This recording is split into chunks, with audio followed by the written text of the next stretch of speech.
So a lot of the beer and the wine got smashed when the Titanic got smashed, but there are surviving crates of this very particular champagne that was bottled in 1907. Now, because the champagne was like pre-fizzed, when the Titanic went down and imploded, because it did, they've worked out, implode, somehow the champagne bottles survived. I mean, they don't make champagne bottles like they did back then. Actually, the glass was probably higher quality. But anyway, never mind. So it turns out that they could recover crates of this champagne from the Titanic that was still intact and still drinkable. Now, a private seller bought that particular crate and decided not to uncork it and not to open it and just to preserve it for history, which is fine. However, there was another shipwreck at another time that also stocked thousands of bottles of this very particular 1907 champagne. I'm wondering whether the 1907 champagne was the bad juju. Like, it's sinking ships. Maybe you don't want to set off with this particular bottle of champagne. It's cursed. But that was recovered from that shipwreck, and they opened that champagne and they did a little taste test.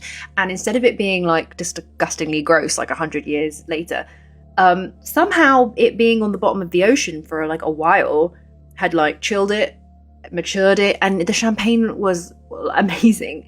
So if you want like an uber bougie bottle of champagne from the Titanic, there's loads down there, still fine. All you need to do is just rent a submersible and send a submersible drone down for about 250 grand, and you can get yourself a bottle of Titanic champers. The other side, they did find some wine that was not opened, and they brought that back up, and they did open it and they taste tested it, and it was disgusting. It had gone completely bad.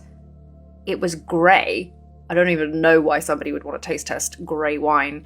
But yeah, just in case the greyness wasn't a clue, it had gone really bad.